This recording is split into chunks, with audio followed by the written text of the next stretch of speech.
Hello friends, good morning, good afternoon, good evening, जब भी आप ये वीडियो देख रहे हैं।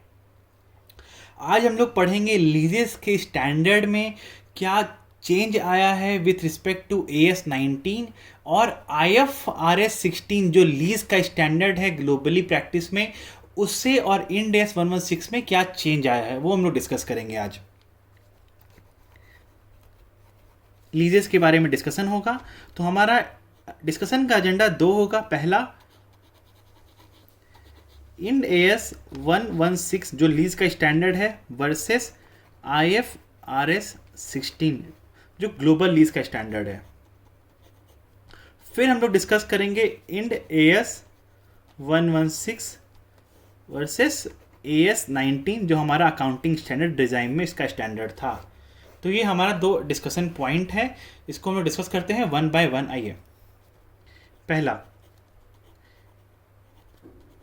End AS 116 versus IFRS 16। तो हमें मालूम है कि इंड AS 116 IFRS से ही आया है और इंडियन अकाउंटिंग स्टैंडर्ड्स ने कन्वर्ज किया है टू IFRS। वो अडॉप्ट नहीं किया है बट वो कन्वर्ज किया है। और IFRS को किसने बनाया था? IFRS IASB प्लस FASB ने डिसाइड करके मिलके IFRS को बनाया, IFRS 16 को। तो ये है आपका। तो अब हम लोग डिस्कस करते हैं दोनों में चेंजेस क्या हैं। तो वो डिस्कस करने के पहले आपको एक चीज़ समझना और बहुत ज़्यादा ज़रूरी है, वो क्या, जो भी IFRS और उसका इंड AS में जो भी चेंजेस होता है उस चेंज को हम लोग तीन तरह से कैटेगराइज कर सकते हैं। पहला होता है कार्व इन, दूसरा होता है कार्व आउट, और तीसरा, और जो हमें समझना है ये चीज़ बहुत, ये होता है major changes in Ind AS not resulting in carve out.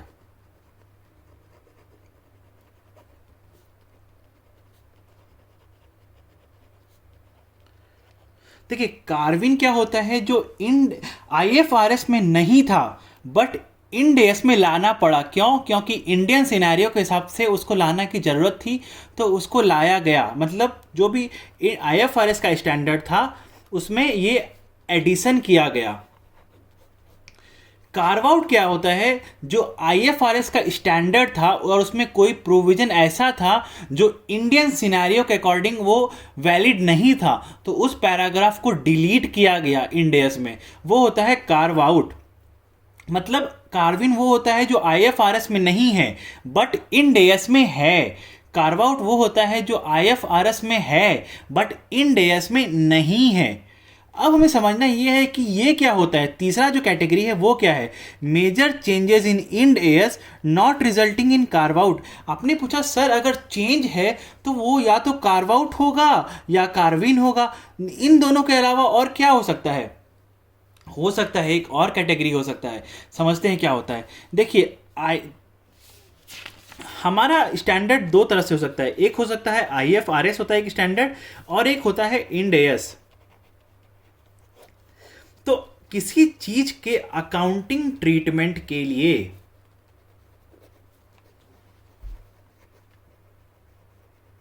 अगर IFRS ने ऑप्शन दिया है कि आप ऑप्शन A ले लीजिए या आप ऑप्शन B ले लीजिए, बट इंड AS में आके बोला गया कि आपको सिर्फ B के ही करना है, तो उस तरह के चेंजेस को हम लोग बोलते हैं कि मेजर चेंजेस है not resulting in carve out.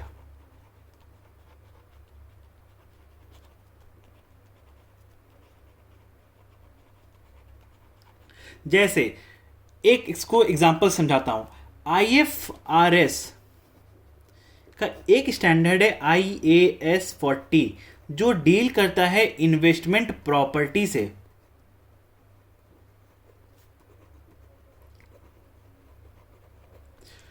वो बोला आप इन्वेस्टमेंट प्रॉपर्टी को सब्सिक्वेंट जब आप मेज़र करते हैं तो आप उसके लिए कॉस्ट मॉडल भी अप्लाई कर सकते हैं और रीवैल्यूएशन मॉडल भी अप्लाई कर सकते हैं। बट इंड एस में इसके लिए बोला आपको रिवैल्यूएशन अप्लाई नहीं करना है, आपको सिर्फ और सिर्फ कॉस्ट ही अप्लाई करके चलना है। मतलब आपको इन आईएफआरएस में ऑप्शन दिया गया था या तो कॉस्ट या तो रिवैल्यूएशन, डिपेंड होगा कंपनी के ऊपर, डिपेंड करेगा कंपनी कॉस्ट अप्लाई करना चाहती है या कंपनी रिवैल्यूएशन करना चाहती है। बट इंड एस ने ऐसा कोई ऑप्शन नहीं दिया। इंड एस बोला शटअप इंड आईएफआरएस, आपको सिर्फ कॉस्ट ही अप्लाई करना होगा, आप रिवैल्यूएशन नहीं कर सकते हैं। इस तरह के चेंजेस को हम लोग बोलते हैं major changes not resulting in carve outs. किसी ऑप्शन को वो सेटअप कर दिया। आइए अब हम लोग डिस्कस करते हैं इंड एस 116 और आईएफआरएस में क्या क्या चेंजेस किया गया है। क्योंकि जब इंड एस को आईएफआरएस में कन्वर्ज कर रहे थे हम लोग, तो कुछ कुछ चेंजेस था जो किया गया, क्योंकि इंडियन सिनारियो में वो सब एप्लीकेबल नहीं था। तो वो क्या क्या चेंजेस था डिस्कस करते हैं। तो जब मैं आपको लीजेस पढ़ा रहा था इंड एस 116, तो मैंने आपको बताया था लीजेस में लेसी के बुक्स में जर्नल एंट्री क्या होती है। लेसी के बुक्स में जब लेसी कोई एसेट लेता है तो उसके बुक्स में जर्नल एंट्री मैंने बताया था होता है ROU asset account debit to lease liability.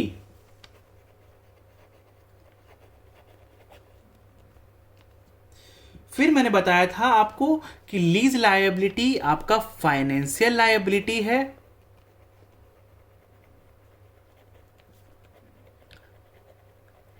इसलिए ये आपका इंड एस 109 से कवर होगा, फाइनेंशियल इंस्ट्रूमेंट्स। और आपका ROU एसेट जो होगा वो आपका कवर होता है इंड AS 16 जो property plant and equipments deal करता है, या फिर इंड AS 40 जो इन्वेस्टमेंट प्रॉपर्टी से डील करता है। तो इन दोनों के अकॉर्डिंग इसका अकाउंटिंग होगा, क्योंकि ROU एसेट जो आपने एसेट लीज पे लिया वो हो सकता है प्रॉपर्टी प्लांट एंड इक्विपमेंट के नेचर का भी हो सकता है या इन्वेस्टमेंट प्रॉपर्टी के नेचर का भी हो सकता है। तो जिस नेचर का है उस नेचर के अकॉर्डिंग इसकी अकाउंटिंग होगी। अगर प्रॉपर्टी प्लांट एंड इक्विपमेंट के नेचर का है तो इंड AS 16 में इसकी अकाउंटिंग होगी, या अगर ये इन्वेस्टमेंट प्रॉपर्टी के नेचर का है तो इसकी अकाउंटिंग इंड AS 14 के अकॉर्डिंग होगी। तो अब यहां पे चेंजेस ये है कि इंड AS 40, जैसे मैंने अभी आपको इंट्रोडक्टरी वीडियो में आपको बताया था, इंड AS 40 बोला कि आपको इन्वेस्टमेंट प्रॉपर्टी को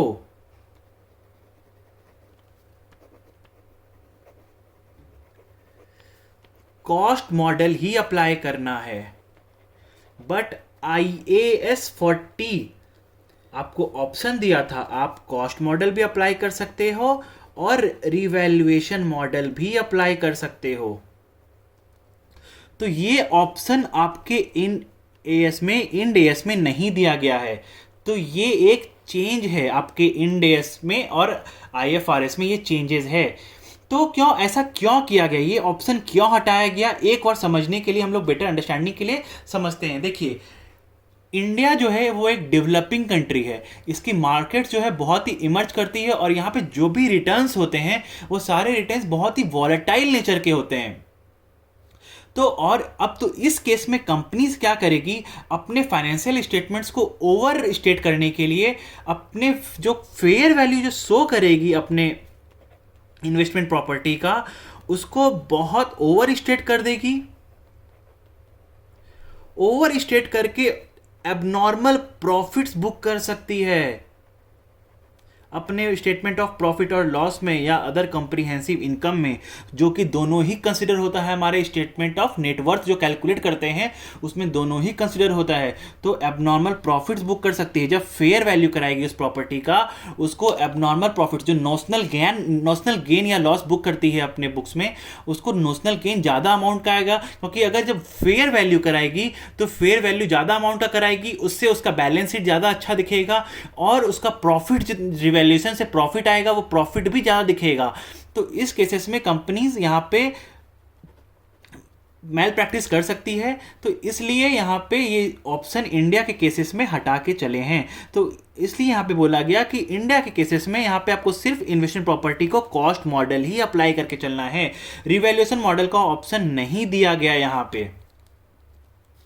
ये केस है। तो अब इस केसेस में यहां पे आरओयू एसेट के लिए बोला गया कि अगर आपका आरओयू एसेट इन्वेस्टमेंट प्रॉपर्टी के नेचर का है तो उसको आपको कॉस्ट पे ही रिकॉग्नाइज करना है, मतलब आप उसको फेयर वैल्यू नहीं करेंगे। जैसे इन्वेस्टमेंट प्रॉपर्टी में आपको अगर ऑप्शन रहता कि फेयर वैल्यू करने का, तो यहां पे ऑप्शन, सिंस आपके इन्वेस्टमेंट प्रॉपर्टी में ऑप्शन नहीं है तो वो ऑप्शन आपको यहां भी नहीं दिया गया है। ये चेंजेस है आपका पहला। सेकेंड आपका क्या है,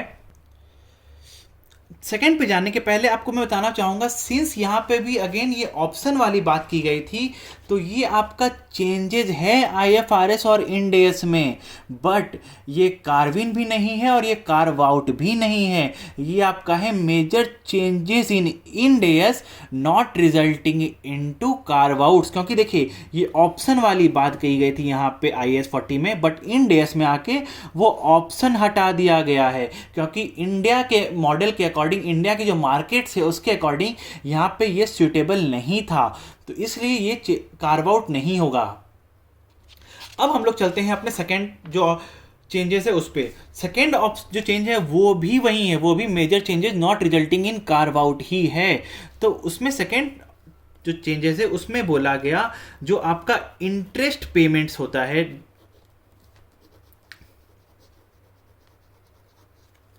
आप लीज लायबिलिटी को जो रिकॉर्ड किए थे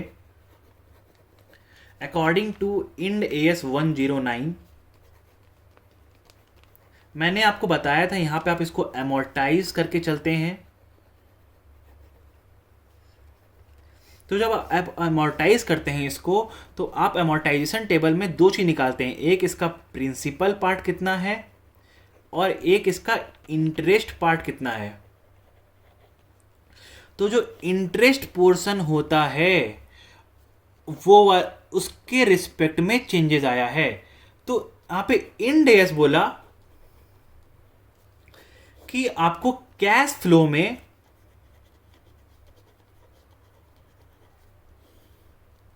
जो आपको प्रिंसिपल पोर्शन और इंटरेस्ट पोर्शन आप जो पे कर रहे हो, जो आपका कैश आउटफ्लो होगा, कैश फ्लो मतलब लीज पेमेंट्स इन एक्चुअल जो आप पे करोगे, वो आपको फाइनेंसिंग एक्टिविटी शो करना होगा कैश फ्लो में, फाइनेंसिंग एक्टिविटी के तरह।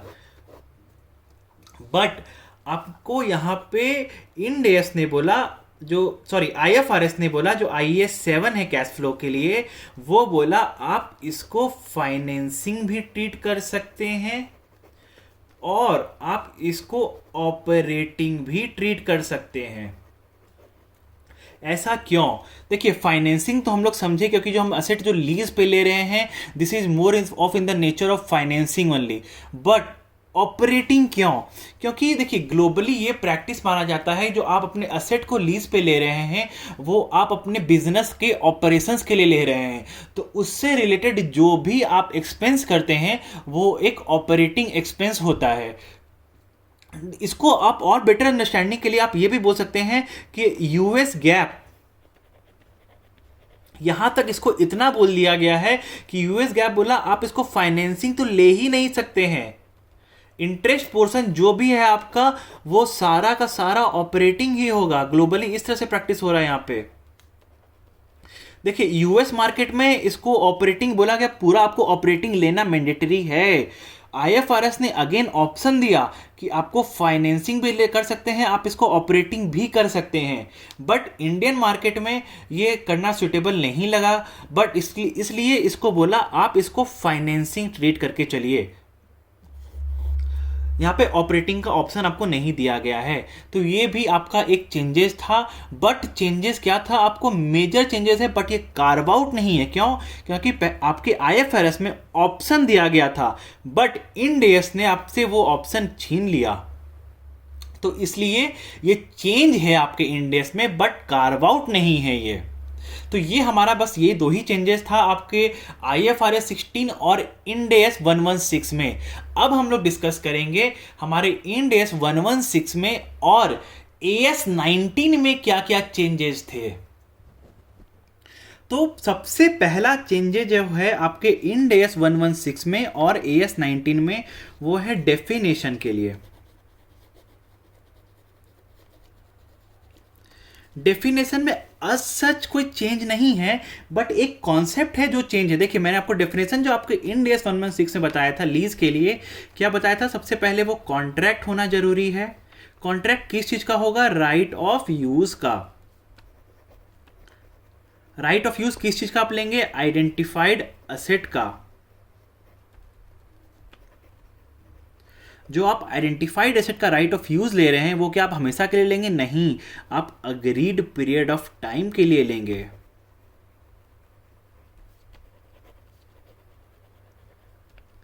और आप जो लिए हैं वो फ्री में तो लेंगे नहीं, फॉर अ कंसिडरेशन, तो उसके लिए कंसिडरेशन पे करना पड़ेगा।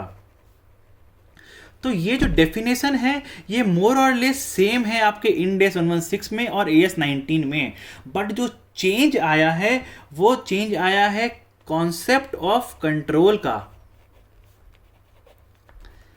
सो कॉन्सेप्ट ऑफ कंट्रोल का एक डिटेल्ड गाइडेंस दिया है इंड AS 116 ने, बट AS 19 ने ऐसा कोई गाइडेंस नहीं दिया था। तो वो गाइडेंस क्या था हम लोग डिटेल में डिस्कस कर चुके हैं।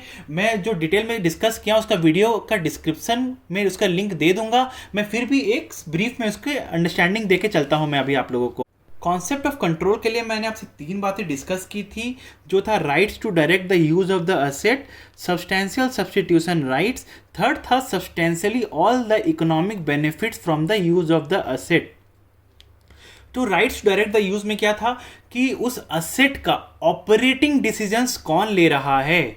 ऑपरेटिंग डिसीजंस क्या होता है कि उस असेट को आप यूज कब करेंगे, उससे आप आउटपुट बनाएंगे या नहीं बनाएंगे, बनाएंगे तो कितना बनाएंगे, किस क्वालिटी का बनाएंगे। ये सब डिसीजंस जो होता है उसको बोलते हैं operating decisions.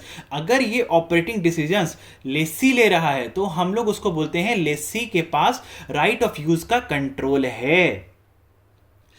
Substantial substitution rights, तो मैंने इसे बताया था कि लेसर के पास अगर उस असेट को सब्स्टिट्यूट करने का राइट्स है through out the period of the lease, तो हम लोग बोलेंगे कि लेसी के पास कंट्रोल नहीं है।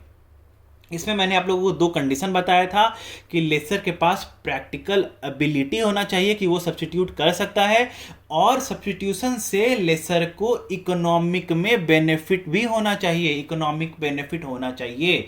अगर होगा तो ही बोलेंगे कि लेसर के पास कंट्रोल है, अगर नहीं तो लेसी के पास कंट्रोल हो जाएगा।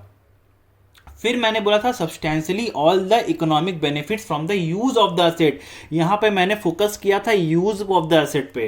तो इकोनॉमिक बेनिफिट्स जो भी उस असेट के यूज करने से आएगा वो सारा लेसी को लेना चाहिए, तभी लेसी के पास कंट्रोल होगा। मैंने यहां पे एग्जांपल दिया था renewable energy credits from the solar firm, वो यूज से आता है। और सब्सटेंशियली अगर होगा तो बोल देंगे कि वो लेसी के पास उसका कंट्रोल है। ये चीज होता है कॉन्सेप्ट ऑफ कंट्रोल। इसकी डिटेल्ड गाइडेंस आपको इंड AS 116 में दिया गया है, बट AS 19 में ऐसा कोई भी डिटेल्ड गाइडेंस नहीं दिया गया था। दूसरा पॉइंट है हमारा लीज मॉडिफिकेशन का।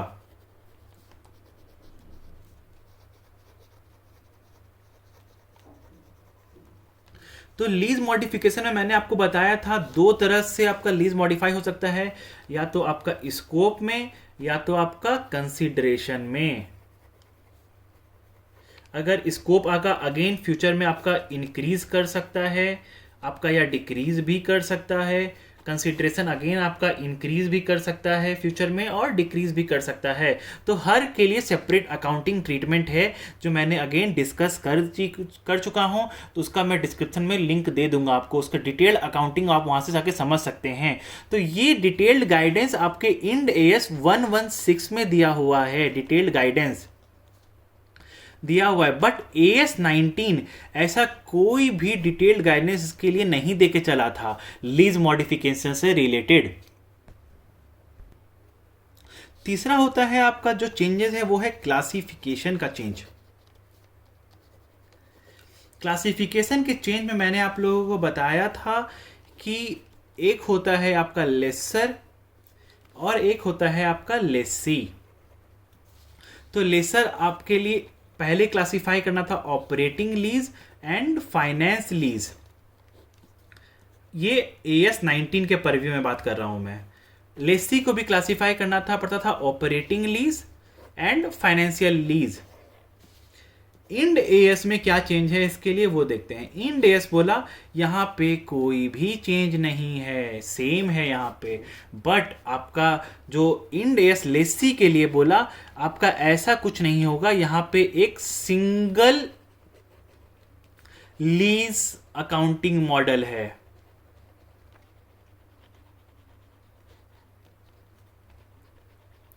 No operating lease, no finance lease, that is only one thing, lease है आपका सिर्फ। तो ये चेंज है। ये चेंज क्यों आया था डिटेल डिस्कशन मैंने किया हुआ है, मैं फिर भी एक बार आपको ब्रीफ अंडरस्टैंडिंग देके चलता हूं। क्योंकि ऐसा होता था, क्योंकि अगर लेसी क्या करता था अपने फाइनेंस लीज के कॉन्ट्रैक्ट को भी अपना ऑपरेटिंग लीज की तरह स्ट्रक्चर कर देता था, और उस स्ट्रक्चर से उसको बेनिफिट ये मिलता था कि उसको अपने बुक्स में असेट और लायबिलिटी रिकॉर्ड नहीं करना पड़ता था। और असेट रिकॉर्ड नहीं किया अपने बुक्स में, और बट असेट से जो रिवेन्यू जनरेट होता था उस रिवेन्यू को अपने बुक्स में अकाउंट फॉर कर लेता था। तो क्या होता था, उसका असेट टर्नओवर रेशियो इंप्रूव हो जाता था। क्यों? क्योंकि उसके बुक्स में असेट कम दिखा, बट उस असेट से जो रिवेन्यू जनरेट होता है वो ज्यादा दिखा। तो इन्वेस्टर क्या सोचेगा, ये कम असेट के साथ ज्यादा रेवेन्यू जनरेट कर रहा है, ये अपने असेट्स को मोर एफिशिएंटली यूटिलाइज कर रहा है। बट एक्चुअल में तो ऐसा हो ही नहीं रहा था, उसके पास वो असेट ज्यादा यूज कर रहा था बट अपने बैलेंस शीट में शो नहीं कर रहा था। तो स्टैंडर्ड सेटर ने सोचा ये तो गलत हो रहा है, इसका हमें प्रोटेस्ट करना होगा। तो उसने जाके स्टैंडर्ड में ही चेंज कर दिया कि अब तुमको ऐसा कुछ नहीं कर सकते हो, तुमको उसके लिए असेट रिकॉग्नाइज करना ही पड़ेगा, और फिर इसके लिए लायबिलिटी भी रिकॉग्नाइज करना पड़ता था। तो फिर यहां पे क्या हुआ, जो लेसी है वो लायबिलिटी भी रिकॉग्नाइज नहीं करना चाहता था। क्यों? अगर लायबिलिटी रिकॉग्नाइज करेगा तो उसका डेट इक्विटी रेशियो इंक्रीज कर जाएगा, और डेट इक्विटी रेशियो इंक्रीज करेगा तो क्या दिखेगा कि उसके कंपनी में हायर डेट्स हैं, तो ये एक नेगेटिव पॉइंट बनेगा उस कंपनी के लिए। तो अगेन वो लायबिलिटी भी नहीं शो करना चाहता था और असेट भी शो नहीं करना चाहता था। तो इस कारण से स्टैंडर्ड सेटर ने बोला कि तुम ऐसा अब कुछ नहीं है, तुम्हारे लिए ऑपरेटिंग लीज नहीं, तुम्हारे लिए फाइनेंस लीज नहीं, तुम्हारे लिए सिर्फ एक अकाउंटिंग मॉडल है, दैट इज लीज। उसमें तुमको असेट भी रिकॉग्नाइज करना है और तुमको लायबिलिटी भी रिकॉग्नाइज करना है। अब लेसी के पास स्ट्रक्चर करने का कोई भी मकसद नहीं रहा। इसका डिटेल्ड एग्जाम्पल सॉल्यूशन के साथ मैंने अपने वीडियो में ऑलरेडी बना चुका हूं। मैं वो सब जो भी वीडियोस इससे रिलेटेड है, आपको अगर डिटेल में उसकी अंडरस्टैंडिंग चाहिए तो मैं सारे के लिंक को डिस्क्रिप्शन में दे दूंगा। चलिए अब हम लोग नेक्स्ट डिफरेंस पे जाते हैं। तो नेक्स्ट डिफरेंस जो है आपका वो है डेट का। तो हम लोग अभी उस समय पढ़े थे इंसेप्शन डेट और कमेंसमेंट डेट।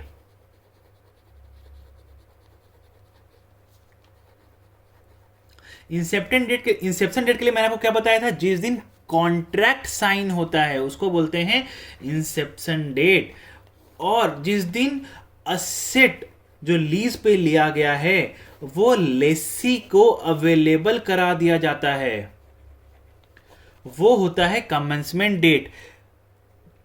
तो मैंने बताया था ये दोनों डेट डिफरेंट भी हो सकते हैं और सेम भी हो सकते हैं, बट ये दोनों डेट्स में डिफरेंस है क्या, इस दिन कॉन्ट्रैक्ट साइन हुआ था और इस दिन लेसी को असेट अवेलेबल करा दिया गया था। अगर जिस दिन कॉन्ट्रैक्ट साइन हुआ उसी दिन असेट अवेलेबल करा दिया गया तब ये डेट्स अलग सेम हो जाएंगे, नहीं तो अलग अलग होंगे।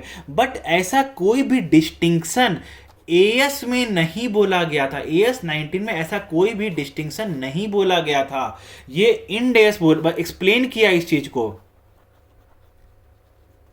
इंड एएस 116 इस चीज को एक्सप्लेन करके चला है, बताया है डिटेल में कि आपका इंसेप्शन डेट वो होता है जिस दिन कॉन्ट्रैक्ट साइन होता है, और कमेंसमेंट डेट वो होता है जिस दिन आपको लेसी को असेट अवेलेबल करा दिया जाता है। कौन सा असेट? लीज्ड असेट अवेलेबल करा दिया जाता है। अब हमारा फोर्थ पॉइंट जो है जो डिफरेंस का, वो है sale and lease back. Sale and lease back क्या होता है आपका? सपोज कीजिए ये आपके इंडिगो कंपनी है जो फ्लाइट्स के है,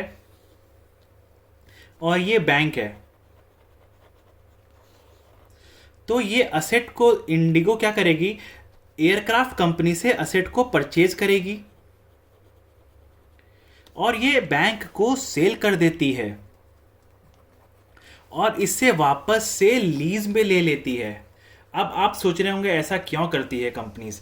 तो ऐसा इसलिए करती है क्योंकि इसको लिक्विडिटी की इश्यूज होती है। इसके पास जो एक एयरक्राफ्ट आते हैं वो आते हैं अराउंड 1000 करोड़ या 2000 करोड़ के आते हैं, तो उतना, और ये एक साथ 250-300 एयरक्राफ्ट परचेज करती है, तो इतना इसके पास कैश एक बार में इसके पास भी नहीं होता है।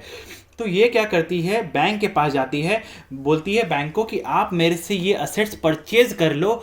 तो बैंक असेट परचेज कर लिया, बट बैंक भी उस असेट्स का क्या करेगा? बैंक तो उस असेट को रख नहीं सकते अपने पास एयरक्राफ्ट्स को, तो वो क्या करता है? फिर इंडिगो ही उसको बोलती है आप इस असेट को मेरे को लीज पे दे दो। ये एक सॉर्ट ऑफ फाइनेंसिंग अरेंजमेंट है, तो इस तरह से करती है। तो इसको क्या किया? इसने इसको दे दिया, बैंक को सेल कर दिया, तो इसके पास एक बार पूरा पैसा आ गया अपने कंपनी जिसके परचेज किया था उसको देने का, और फिर बैंक को जिससे इसे लीज पे ले ली तो इसको लीज पेमेंट्स देते रहेगा। इंडिगो इसको क्या देते रहेगा? लीज पेमेंट्स देते रहेगा। तो इसका भी पैसा एक बार में नहीं गया, इसको भी ईएमआई के सॉर्ट ऑफ रेगुलर इंटरवल्स पे पैसा देते रहेगा, और इसके पास असेट भी आ गया। तो ये बहुत पॉपुलर है मार्केट में, एयरक्राफ्ट इंडस्ट्री में एटलीस्ट, और ऑयल इंडस्ट्री में भी बहुत ज़्यादा, क्योंकि ऑयल रिग्स जो होते हैं वो बहुत कॉस्टली होते हैं। तो जैसे कंपनीज जैसे रिलायंस कंपनीज है वो सब ऑयल रिग्स को भी परचेज नहीं करती है, परचेज करके क्या करती है? सेल कर देती है फाइनेंसिंग कंपनीज को, और फिर उससे वापस से लीज पे ले लेती है। खुद से अपना पैसा लगा के डायरेक्ट परचेज करके अपने नहीं रखती है। तो सेल एंड लीज बैक, ये होता है सेल एंड लीज बैक का ट्रांजैक्शन। तो इस केसेस में डिफरेंस क्या, चेंज क्या हो किया गया? तो चेंज ये हुआ कि जो हमारा AS19 है और हमारा इंड AS 116 है, तो इंड AS 116 बोला कि आपको सबसे पहले चेक करना पड़ेगा ये सेल है या नहीं है। कैसे चेक करो? आप इंड AS 115 में जो सेल का कंडीशंस मेंशन्ड है वो कंडीशन सेटिस्फाई होता है या नहीं होता है, वो चेक करना पड़ेगा। क्रक्स में बताऊं तो रिस्क और रिवार्ड्स ट्रांसफर हुआ है या नहीं हुआ है। अगर रिस्क और रिवार्ड्स ट्रांसफर हुआ है तो ही ये सेल एंड लीजबैक में क्वालिफाई करेगा, नहीं तो ये सेल एंड लीजबैक में नहीं आएगा। बट ऐसा कोई भी गाइडेंस आपके AS19 में नहीं दिया गया था। तो ये चीज होता है, पहला चेंज आपका। और सेकेंड डिफरेंस आपका इसमें है, सपोज कीजिए आपके पास कोई असेट है, उसका दाम है आपके पास 3,000 रुपया, और वो आप उसको सेल कर देते हैं। ठीक है, ये आप उसको कर दिया आप सेल, और वापस से उसको आप ले लेते हैं लीज पे। तो जो आप सेल किए यहाँ पे, तो आप अपना 100% राइट्स उस असेट से जो था आप उसको ट्रांसफर कर दिए, बट इस लीज पे लेने से आप कुछ पोर्शन ऑफ राइट्स वापस भी लिए। तो बोला आप जितना यहाँ पे राइट्स आप निकालिए, यहाँ पे आपने राइट्स कितना ट्रांसफर किया और कितना राइट्स रिटेन किया। तो जितना आपने राइट्स ट्रांसफर कर दिया उसको माना जाता है कि वो आपने उतना पोर्शन ऑफ द असेट आपने सेल कर दिया। और हम लोग जब भी असेट सेल करते हैं तो हम लोग को उससे प्रॉफिट या लॉस होता है। तो इंड AS बोला आपको जितना भी प्रॉफिट और लॉस होता है इस राइट्स के ट्रांसफर से, आप उसको जिस दिन आपको लॉस हो रहा है उसी साल आप उसको अपने प्रॉफिट एंड लॉस में रिकॉग्नाइज कर लेंगे। बट AS क्या बोलता था, जो भी आपको यहाँ पे प्रॉफिट या लॉस होगा आप उसको डेफर करेंगे। कब? Through out the period of the lease in the ratio of depreciation of the leased asset. चलिए इसको हम लोग एग्जांपल समझते हैं। मान लीजिए ये आपका प्रॉफिट हुआ यहाँ पे 100 रुपीज़ का। तो हम लोग समझते हैं इंड एस के केस में क्या होता है और एएस के केस में क्या होता है, ठीक है। तो इंड एस में मैंने बोला क्या, जिस साल हुआ उसी साल इसको प्रॉफिट लॉस में रिकॉग्नाइज कर लीजिए। तो हम लोग यहाँ पे रिकॉग्नाइज कर लेते हैं profit on sale of asset,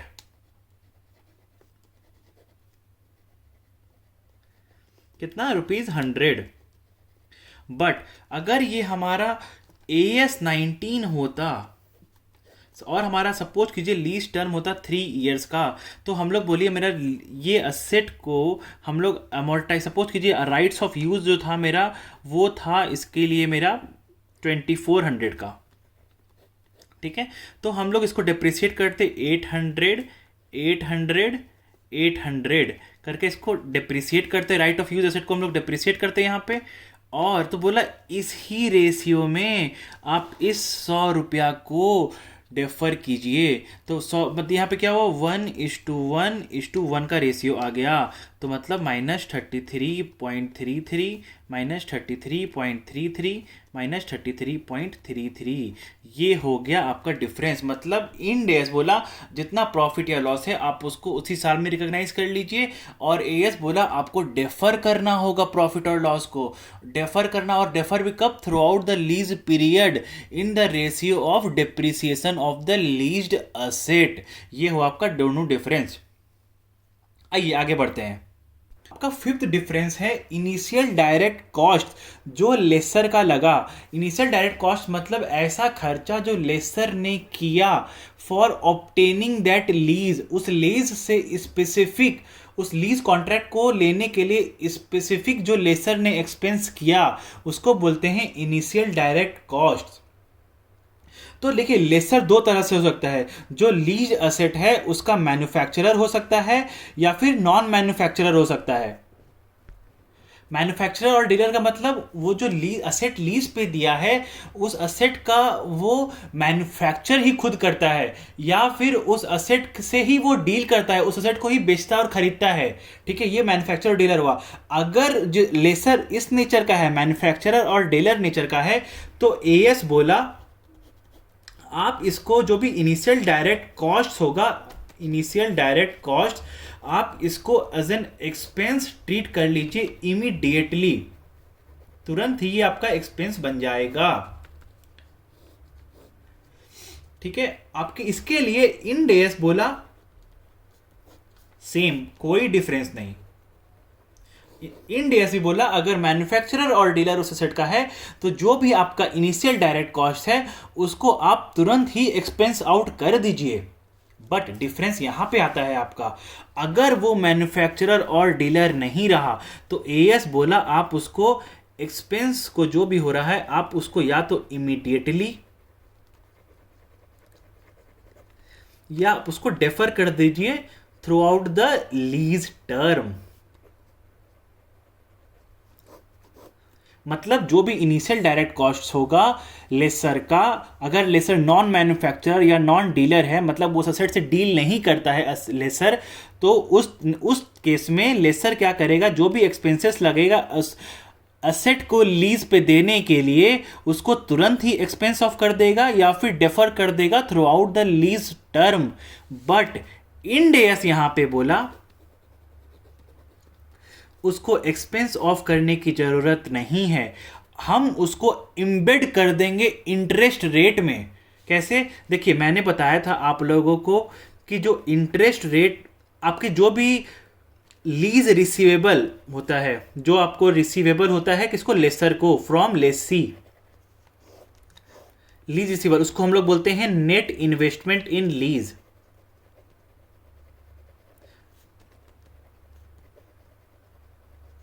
उसको डिस्काउंट करना पड़ता है हम लोग को, क्योंकि वो डिफरेंट डिफरेंट डेट्स में मिलेगा फ्यूचर में। और वो डिस्काउंट किस रेट से करते हैं, डिस्काउंट हम लोग करते हैं at the rate of interest rate implicit in the lease.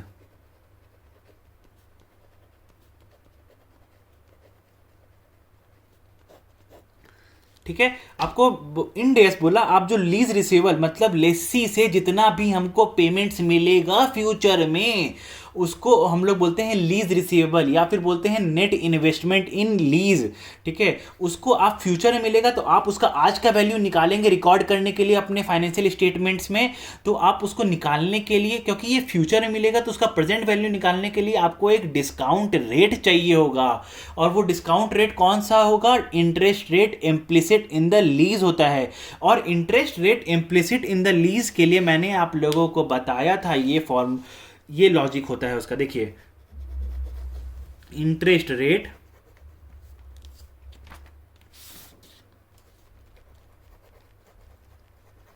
Implicit in the lease, इसके लिए मैंने बोला था आपको आउटफ्लो इक्वल्स टू इनफ्लो। ये एक sort of internal rate of return होता है लेसर का। तो इसमें आपका बताइए लेसर का आउटफ्लो क्या क्या होगा? Fair value of the asset, जो लीज पे दिया उसका fair value, plus initial direct costs. और इनफ्लो क्या क्या होगा? लीज पेमेंट्स का पीवी, ठीक है, प्लस अनगारंटीड रेसिडुअल वैल्यू, क्योंकि गारंटीड तो ऑलरेडी लीज पेमेंट में आ जाता है। ठीक है, तो अब ये बात था। देखिए, तो इनिशियल डायरेक्ट कॉस्ट को एज एन एक्सपेंस ट्रीट नहीं करना है, बट जो डिस्काउंट रेट लेंगे हम लोग लीज पेमेंट्स को, जो लीज का रिसीवेबल है उसको प्रेजेंट वैल्यू निकालने में, वो इनिशियल डायरेक्ट कॉस्ट उसमें इम्बेड कर दिया गया है, उसमें इम्बेड कर दिया गया है, इसलिए इसको सेपरेटली रिकॉग्नाइज करने की जरूरत नहीं है। ये बोल रहा है आपका इंड एस। इस केस में एएस बोला आप उसको एक्सपेंस ऑफ इमीडिएटली कर दीजिए या फिर डेफर कर दीजिए through out the lease term, but end S बोला आपको उसको डेफर या एक्सपेंस ऑफ करने की जरूरत नहीं है, आप उसको इम्बेड कर दीजिए अपने इंटरेस्ट रेट में ही, डिस्काउंट रेट में ही इम्बेड कर दीजिए, ताकि वो देखिए इन सब्सटेंस ये भी डेफर ही हो रहा है, बट डायरेक्टली डेफर नहीं हो रहा है, ये एक रेट के जरिए डेफर हो रहा है। ठीक है, ये है आपका डिफरेंस। आपका अब जो नेक्स्ट डिफरेंस है वो आपका है प्रेजेंटेशन का डिफरेंस।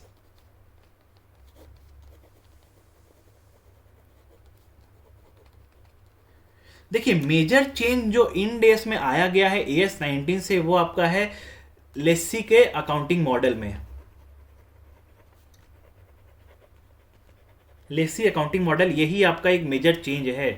तो इसके कारण आपका प्रेजेंटेशन में क्या क्या चेंजेस आएगा? देखिए, बैलेंस शीट में क्या होता था पहले? बैलेंस शीट में अगर ऑपरेटिंग लीज है, लेसी ने अगर ऑपरेटिंग लीज पे लिया है तो वो असेट और लायबिलिटी रिकॉग्नाइज नहीं करता था, बट सिंस एक ही मॉडल है तो उसको असेट भी रिकॉग्नाइज करना पड़ेगा और उसको लायबिलिटी भी रिकॉग्नाइज करना पड़ेगा। अब आता है स्टेटमेंट ऑफ प्रॉफिट और लॉस में। स्टेटमेंट ऑफ प्रॉफिट और लॉस में क्या होता था? अगर ऑपरेटिंग लीज पे लिया है असेट को लेसी ने, तो वो क्या करता था? रेंटल एक्सपेंस दिखाता था, बट उसको अब क्या दिखाना पड़ेगा? इंटरेस्ट कॉस्ट प्लस डेप्रिसिएशन का एक्सपेंस। इंटरेस्ट कॉस्ट कहां से आया? Amortisation of lease liability. Depreciation कहां से आया? आपका depreciation of ROU asset. Cash flow, statement of cash flow, उसमें क्या चेंजेस आ गया आपका? अगर ये रेंटल एक्सपेंस होता तो ये आपका ऑपरेटिंग एक्टिविटी होता, बट क्योंकि इंटरेस्ट कॉस्ट है तो आपका इंटरेस्ट कॉस्ट चल जाएगा आपका फाइनेंसिंग एक्टिविटी में। तो ये हो गया आपका प्रेजेंटेशन का चेंजेस। ये हम लोगों ने आज ओवरव्यू डिस्कस किया कि इंड एस 116 में और IFRS 16 में क्या चेंजेस है, और इंड एस 116 में and previous gap that is accounting standard 19 में क्या क्या चेंजेस हैं। होप आप लोगों को समझ में आया होगा। Thank you.